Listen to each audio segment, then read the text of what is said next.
Professor Bruce Thornton, a research fellow at the Hoover Institution, and a professor of classics and humanities at California State University in Fresno, California. He is the author of 9 books. His latest book, titled The Wages of Appeasement, Ancient Athens, Munich, and Obama's America. You can catch his work at Hoover Institution, obviously, but it is also published at frontpagemag.com. The Progressive Paradigms Lost. Professor, I have 2 clips for you. And this goes to what you talked about, which was, in essence, those on the left have a narrative. And what they are doing, no matter how many gymnastics they have to do, is to take anybody who is disagreeing with what they have to say, not addressing the substance, but turning them into that narrative and placing them into that box, superimposing it on them any chance they get. And it comes from ideas that are, quite frankly, like this. Let's go to cut number 3, actually. Cut number 3. Roll it. Let me play for you Republican Tea Party Congressman Tim Huelskamp at a town hall, pretending, I guess, to care about the uninsured. Take a listen. The numbers we see today is that, as I understand them, and we believe there are more people uninsured today in Kansas than there were before the president's health care plan went into effect. And I thought the goal was to bring more people on insurance. Okay, so just a couple things. Number one, the Kansas Health Institute says the state's uninsured rate did decline from about 13% in 2009 to 12% in 2012. So he's a little off there. One could argue it's close. But more importantly than getting lost in the numbers is, since when do these Tea Party congressmen care about people being uninsured? The whole point of repeal is to make sure more people are uninsured.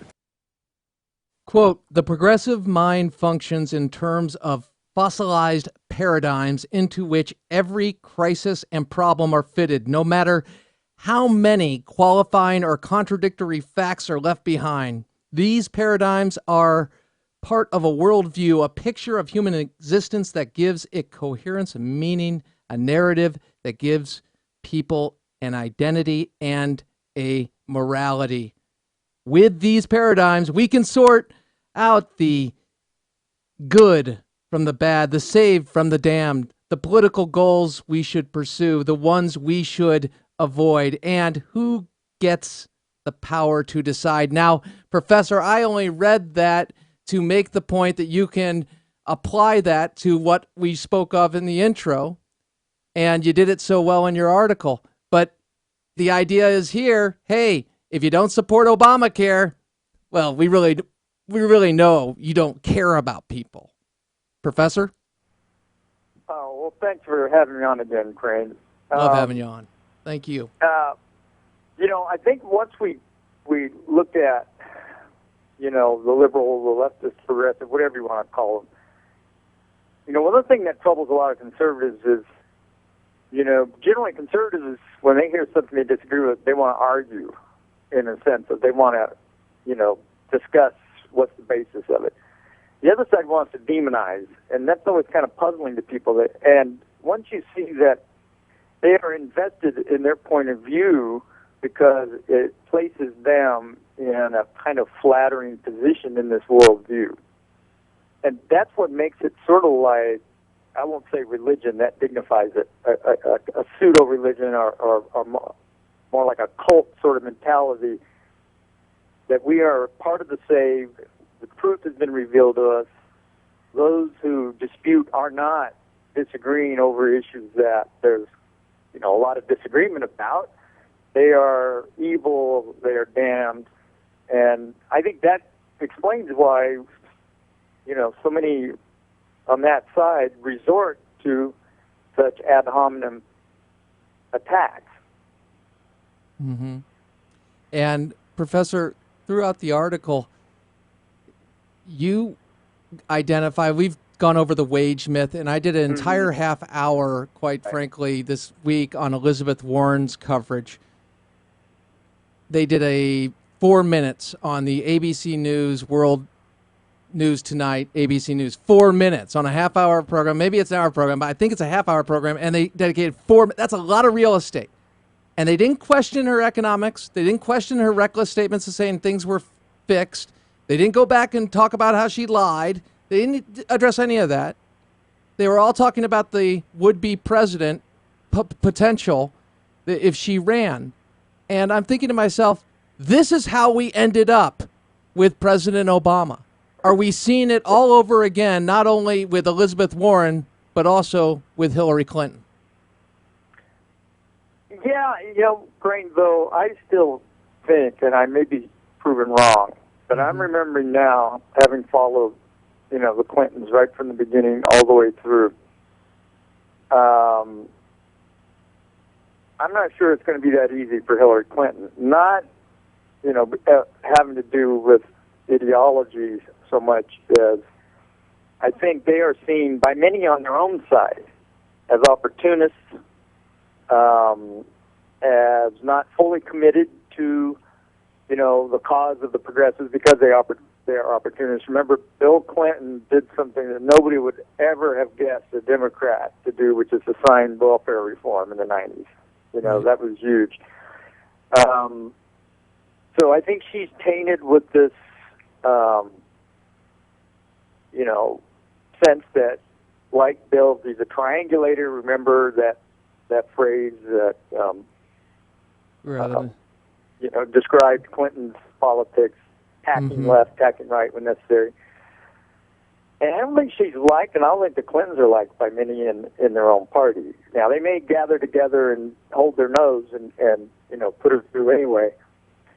But surely the mainstream media absolutely are, for now, they are gathering behind her and they are pushing her. A lot of the disinterest in the Benghazi scandal, which remains a scandal, and the worst scandal of all of them is Benghazi, is to protect her.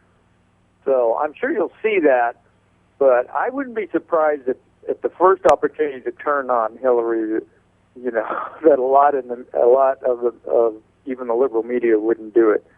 They certainly did on Bill when the time came. So we'll see. Why do we have people like Elizabeth Warren who could, within a paragraph of your writing, be dismantled for her economic ignorance? Why is it that in today's day and age, yes, I'm buried in it day in and day out, covering this stuff, reading the greats like you, not patronizing you. Truly, you encapsulated a great deal in a very short space, and you did it well. Why? How is it that we could see Elizabeth Warren talking about fat cat bankers and I'm going to go after bankers and taking the 2008 crisis, government crisis, Fed crisis, and government program, CRA, on steroids, and the Community Reinvestment Act, and going with it? Do we hate wealthy people or institutions that much? Are we violating the 10th commandment that much as a ostensibly a Christian nation, at least in name? Wow. Because that's a lot of hate. Are they counting on that? Well, I think there's several things going on.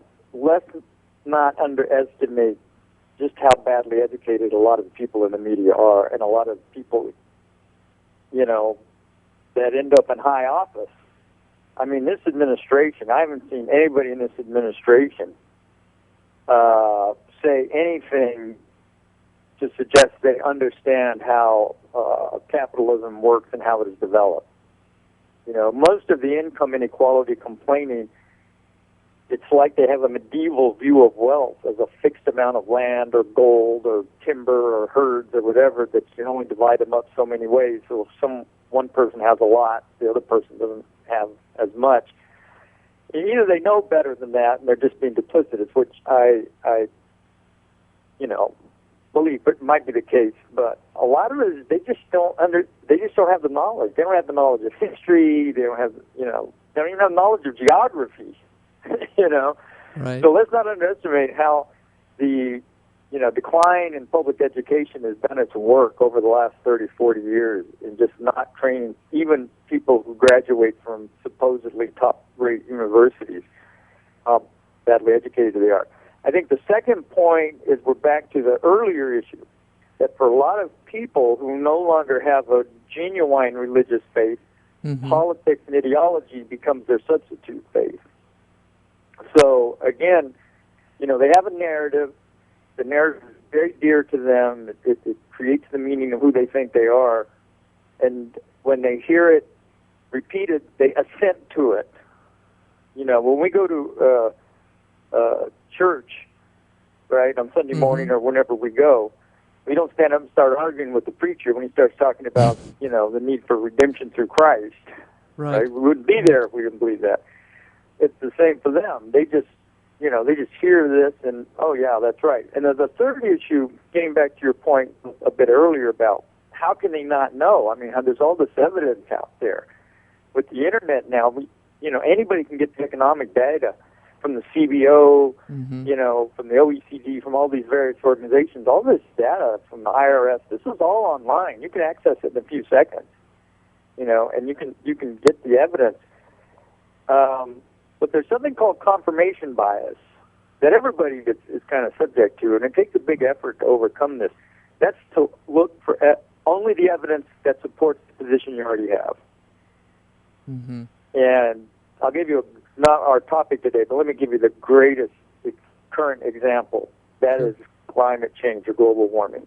From the very beginning, about 1980, all the evidence has been selected to support the predetermined conclusion, which is that CO2 created by humans is creating global warming. So, I think those things all put together kind of explains it, because the people aren't just, we just can't say, well, they're stupid, and we're not going to say they're evil. We're not going to play their, the other game. Right. But I do think that there's a psychological phenomenon here, and I trace it, and like most, I think, of what is troubling modernity, it's secularization. It's the retreat of God from people's lives and from how they understand human life and meaning, and they have to fill the void with something. And politics has increasingly become that something that they substitute for Christianity or Judaism or whatever.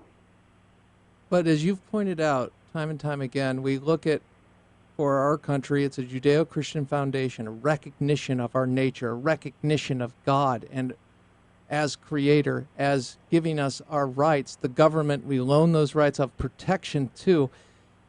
And I think to myself, why is it that they can't fundamentally understand what they want, what they desire, which is justice and fairness and not end equality, but equality under law? It's right in front of them, and I guess it's a form of cognitive dissonance, not seeing the impact of a policy. I mean, how could somebody not support school choice, for example? That's freedom for the person to choose. How can somebody not be an advocate for the Second Amendment? Understanding what happens when you don't allow people to arm themselves, lawful citizens to arm themselves and protect themselves. And then I go to, yes, there's confirmation bias, but there's just a lot of information and misinformation that's dedicated. And I think to myself, wow, the mainstream media is really, really powerful. And people say, Crane, you no, it's huge, because they are the ones that are programming our society, as well as the educational institutions. And hopefully we're changing that. But your thoughts? No, and I think you're right. And I think the other issue, as I pointed out, is, as I said, you go back to the most primitive tribe in the middle of the Amazonian rainforest, and they have a narrative, right, about existence. The But what modernity did was to say, yeah, all those other narratives were based on superstition, they were based on ignorance, they were based on, not understanding the laws of nature and inventing gods and demons and such. But we're special because ours is based on true knowledge created by science. And then they wanted to apply that scientific method, which was spectacularly successful for understanding of the physical world, to the human world. And that was the fundamental mistake.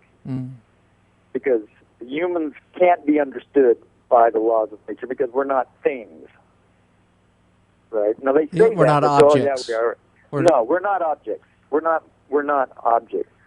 And we're too complicated to be reduced to the sort of consistency and predictability that you can see among tree frogs, or whatever. And so that fundamental blunder, which you see in Marx and you see in Freud and Darwin and the whole last nearly 150 years, over 150 years, in sociology and something they now call political science, which is, of course, absurd. There's no political science. There's a political philosophy, but not political science. Mm-hmm. And they have held on to that, and they believe in it. And one of the great attractions for it is its promise of creating heaven on earth. You don't have to wait for that heaven after you die, that what they think is a mythological, dream of people, but you can have it here on earth, and you can have progress, and you can have perfect equality, perfect justice, absolute freedom. You can have all these things that you're not going to get.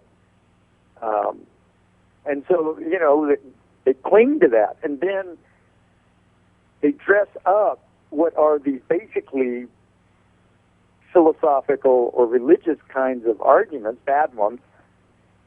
They dress it up with this pseudoscience, and they love statistics, and they love numbers with decimal points, and they throw these all out, but they simplify them, and they leave out qualifying information, etc.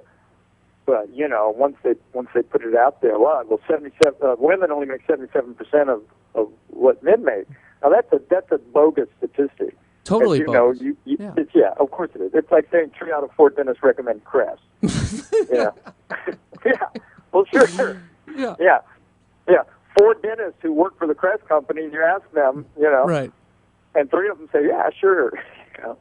But so that's what makes it more difficult, because then that gives them this sort of arrogance that, hey, we're the people of science and reason. We're dealing with facts here, and you guys, you're deniers, And the same thing with the climate change business, right? They throw out all this data and statistics and technical jargon, etc., and just want to overwhelm people with that, intimidate and bludgeon them with all of this.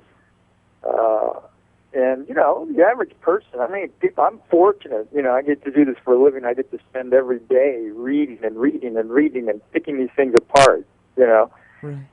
But for your average person, fortunately, a lot of them have enough common sense to say, wait, you're telling me that something as complicated as climate that affects the whole globe over thousands of years, you're telling me that you understand it and how it functions well enough to say that one trace gas increase, CO2, is going to drive all climate, right? An illiterate farmer in the 19th century probably would have said, nah, I don't think so. So unless somebody is blessed with just common sense and trusts it, well, it's like, yeah, wow, look at all that. I guess so. Let's do something about it. And then you're on the road to perdition, because to do something about it, you have to cede power, right? Right. To those who want to do something about it, and you have to limit your choice and your autonomy, and that's always, that's the famous road to hell, Mm-hmm. Yeah, and Professor, I think of the people that are the greatest threat are not the people that are committed to the leftist liberal ideology, but it's the people that are willing to compromise on the principles of opposition. Not and that's the thing. It's like you sit back and Hillary Clinton said this week, beware of those who don't want to compromise, but not on our principles, not on our foundation. We can't compromise on that. I'm going to call, like, Inhofe was called every name in the book, but he was dead spot on. Once again, dead spot on global warming. And all that time, if you have people saying, hey, we'll find a middle solution to all this, when you're dealing with junk science, that is the means of production which takes over the economy, those are the people that are the greatest threat, because you can deal with people opposing, but the people that are willing to move the ball the other way, then you don't really have opposition. Right. Professor? No, that's correct. And again, compromise, of course. There are many instances where compromise is necessary, but it is not as important as prudence. Mm-hmm. And you see what I mean? And knowing how far you can go before, as you say, you begin to erode your fundamental principles. Now, politics, I have to say, politics, is famously called the art of the possible. Yeah. Bismarck, in a system such as ours, designed as it was on purpose to have division and fighting faction, ultimately to get to a point where you can, improve things for people or do what you're supposed to do, there will have to be some give and take. But there has to be a strong sense of what principle is and what virtue is for those doing that to know how far they can go before they have to draw the line and say, no. What I'm worried about is that the biggest problem facing us, aside from our moral corruption, all of that. And we got 40 seconds. You just go. The autonomy and the bankruptcy that's going to come from entitlement. Mm-hmm. And I don't really think until the pain hits enough people, hard enough, that you're not even going to be able to compromise your way to solving that problem. That is Professor Bruce Thornton. He is a Hoover Institution senior fellow, and we are blessed to talk to him on Fridays. I would ask for more time, but he has class. He's got obligations. So I still call him and harass him anyway. Professor, it is my pleasure. Thank you, Crane. Thank you, sir. Great to be with you. God bless. Crane Durham's Nothing But Truth. Live with honor in your life, compassion in your heart, and always keep the faith in Jesus Christ. Thank you for being with us. God knows you, loves you. Check out the Facebook page. Like the Facebook page. I'm posting the clips. Have a wonderful weekend. God bless.